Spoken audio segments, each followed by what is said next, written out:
पालित होइଯାଇଛି उत्कल गौरव मधुसूदन दास बा मधुबाबूଙ୍କ जयंती। से जड़े स्वाभिमानी पुरुष। भाषाभित्तिक प्रदेश गठन में मधुसूदन ही थिले पथ प्रदर्शक एवं मधुसूदन हेउछंती स्वदेशी शिल्पायनर प्रथम पथ प्रदर्शक। से ओडिशार प्रथम वकील भावे जनाशुना। तेणु तांको जन्म दिवस को वकील दिवस भावे मध्य पालन कराଯାଏ। उक्त पवित्र दिवस रे मयूरभंज जिला बामनघाटी उपखंड रायरंगपुर वकील संघ आनुकूल्य रे स्थानीय उपखंड उपजिलापाल कार्यालय परिसर रे वकील संघ सभापति अक्षय महांती सभापतित्व रे वकील मानक दिवस महासमारोह रे पालित हो जाइछि।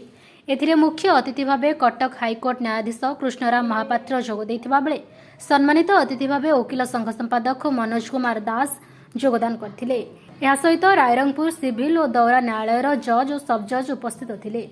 सभा प्रारंभ में अतिथिगण वकील संघर सदस्यगण रायरंगपुर बार कैंपस निकट में थिबा उत्कल गौरव मधुसूदन दास प्रतिमूर्ति निकट को जाई पुष्पमाल्य अर्पण करथिले।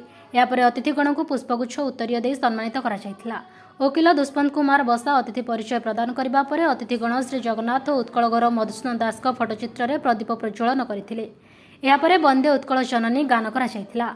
वकील संघ सभापति श्री महांती सभापतित्व वक्तव्य प्रदान करबा परे वरिष्ठ वकील रसानंद लेंका, गोपीनाथ मार्नी और वीरेन्द्र महंत मधुबाबू संपर्क में सुचिंतित वक्तव्य प्रदान करथिले। मुख्य अतिथि कटक हाईकोर्ट न्यायाधीश कृष्णराम महापात्र निज वक्तव्य वकीलाती पेशार मूलमंत्र निस्वार्थपर सेवा, आदर्शवाद और सच्चोटा मधुबाबू नीति और आदर्श अनुप्राणित होगा समस्त वकीलों को परामर्श देते।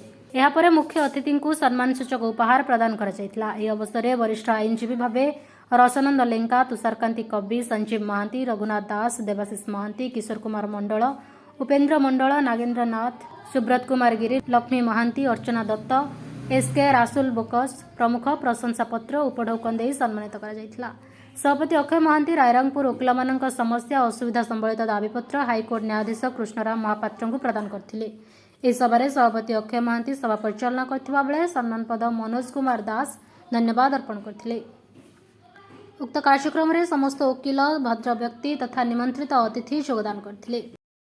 मधुबाबू जयंती अवसर रे रायरंगपुर बार एसोसिएशन तरफ अक्षय महांती सभापतित्व रे एक वर्णाढ्य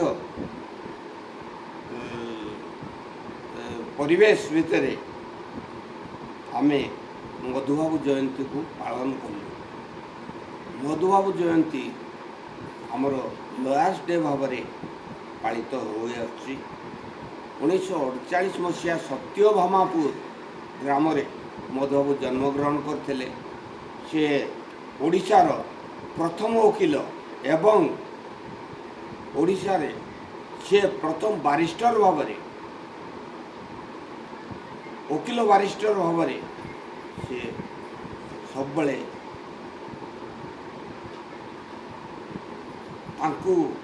आमे स्मरण करी आसु। आज अक्षय महांती सभापतित्व रे आमर सभापति अक्षय महांती सभापतित्व रे आज जो सभा कार्यक्रम आरंभ है पूरा साफल्यमंडित होइछि कार्यक्रम। तेणु तांको मु अशेष अशेष धन्यवाद देवी। आउ ए मधुबाबू जयंती पालन अवसर रे आमर सबू वरिष्ठ आईनजीवी, कनिष्ठ आईनजीवी, सहपाठी वृंद समस्ते आज यही सभारे योगदान करी यही सभा को साफल्यमंडित कर समस्त मु प्रथम धन्यवाद अर्पण करी। आउ आमर मुख्य आकर्षण व्यक्तित्व थे आमर हाईकोर्ट रो जस्टिस श्री कृष्णराम महापात्र। से आसी आमको उद्बोधन देइथिबारु आमे ताको प्रति बहुत कृतज्ञता ज्ञापन करुचु। आज सभा को साफल्यमंडित करथिबारु सबु वकील बंधु भाई भौणी मान को समस्त को मु धन्यवाद अर्पण करी रहूछि। आज 28/4/2026 ये पुण्यतिथि आम वकील समाज प्रति एक गणपर्वर दिवस। ये दिवस आम ओडिशार प्रथम ओडिया वकिल जन्मदिन उपलक्षे श्रीजुत मधुसूदन दास जन्मदिन उपलक्षे आम सारा लीगल फैटर्निटी जे रही से आम पालन करुँ सारा ओडिशा। मधुसूदन दास ओडिशार गर्व एवं गौरव तेणु उत्कल गौरव बोलिक कहुए। मधुसूदन दास जे कि 85 वर्ष जीवन काल मध्य 1848 जन्मग्रहण करते 1934 देहत्याग करते। जो 85 वर्ष जीवन यात्रा से केवल ओडिशा जो अर्ध शताब्दी 50 वर्ष काल ओडिशार उन्नति करते निजक संकल्पबद्ध थे। ब्रिटिश सरकार पाखे फाइटिंग करी श्री जगन्नाथ मंदिर सुरक्षा नीतिकांति सुरक्षा गरीब लोक आईन प्रदान एवं स्वतंत्र ओडिया भाषा भित्तिक ओडिशा राज्य उत्कल राज्य किपरि गठन हो तार पुरोधा साजी विभिन्न प्रकार मीटिंग विभिन्न प्रकार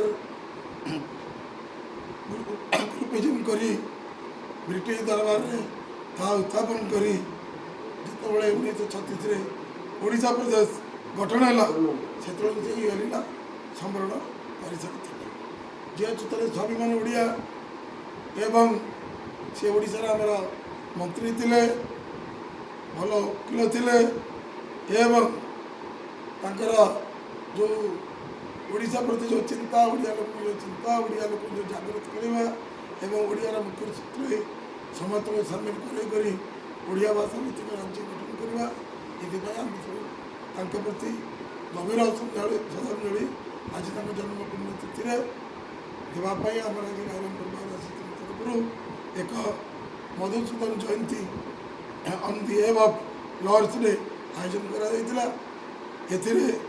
हाईकोर्टर बरण्य वरिष्ठ विचारपति ऑनरेबल श्री जस्टिस कृष्णराम महापात्र मुख्य अतिथि रूपे जोग देते एवं आम सभा कार्य होता चिराचरित प्रथा अनुसार 10 जन सीनियर एडवोकेट आमर मानपत्र दि जाता एवं यही परिप्रेक्षी आम समस्त आजिका दिन में संकल्पबद्ध हो ये अंचल विकास पथरे आम नारायणपुर बार आम निष्पेक्षित निस्सहाय लोक आईन सुरक्षा दौथु यह कही आम आज दिन मेसेज रखी आम सभा कार्य रायरंगपुर उत्तम राम को रिपोर्ट खोला खबर।